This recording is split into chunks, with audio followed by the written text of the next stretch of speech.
Wave 6 just launched for Mario Kart 8 Deluxe, bringing the final 8 tracks to the game. Now there's a whopping 96 tracks to choose from.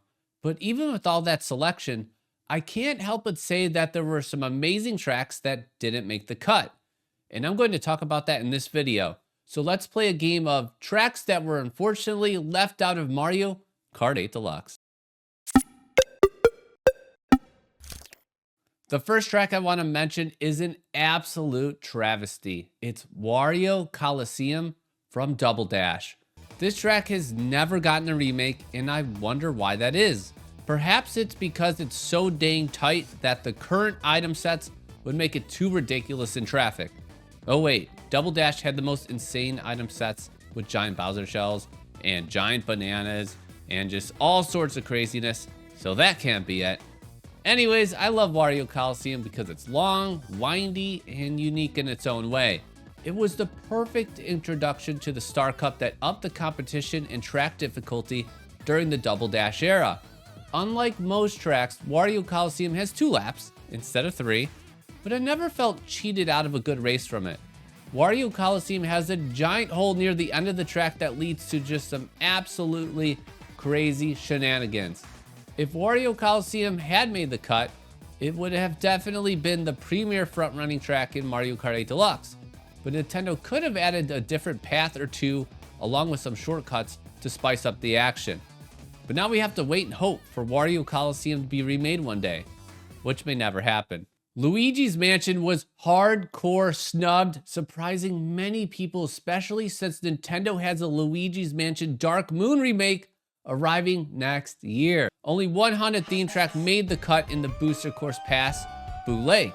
For whatever reason, Nintendo made the decision to focus on tracks that bring happiness and beauty. But gosh darn, I like a scary track from time to time. This track is fun as you primarily drive outside the mansion with a brief section inside too. Nintendo could have went all out with this remake by adding more interior sections of the track. It would have been cool going through some haunted rooms instead of just a hallway or two. Now that I think of it, maybe that's why Nintendo decided not to include Luigi's Mansion. It would take too much work to make this track cool in the modern era. Woohoo Loop and Maka Woohoo being left out was just an absolute gut punch to my soul. I have no good legal way without hacking my 3DS to show you footage from these tracks, except for putting it up on my screen, and I'm not gonna do that. Not gonna look that great, but I have to say that these tracks were absolutely gorgeous and were popular amongst Mario Kart 7 players. Both tracks had ridiculous glitch shortcuts at one point that everyone used, but Nintendo eventually patched them out in online play. Unlike traditional courses, both of these tracks had 3 segments similar to what we see with city tracks, called Woohoo Loop and Maka Woohoo trendsetters. Unfortunately, trendsetters sometimes die in the past, and that may have happened with these 2 gems. Bowser's Castle from Mario Kart Wii is on my list, which is pretty surprising because Nintendo was very kind to add many tracks from that iteration of Mario Kart. I had a tough time choosing this one over classics such as Bowser's Castle from DS, Double Dash, and 64, which also didn't make the cut. The Wii version of Bowser's Castle is wonky as heck, and I love that.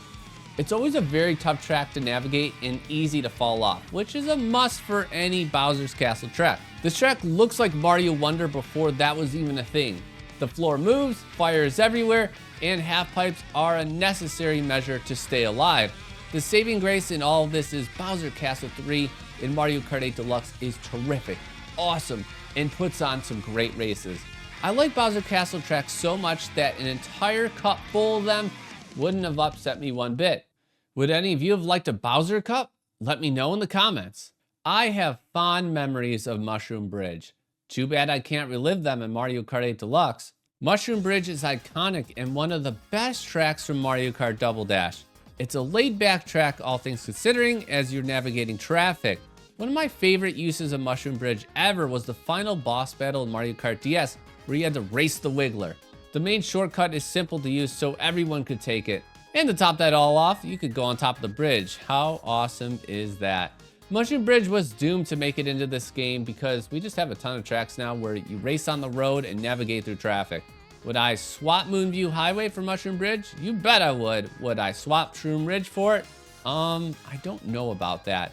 Something tells me we will see Mushroom Bridge again one day, possibly Mario Kart 9, or whatever the heck they're gonna call that iteration of the game. Probably to many people's surprise, I'm adding Rainbow Road from Mario Kart Super Circuit to this list. It's relatively simple, but remember, this is a track that was made for the Game Boy Advance. I enjoy this track a lot for a few reasons. First, the music is one of my favorite Rainbow Road themes. It's just very catchy.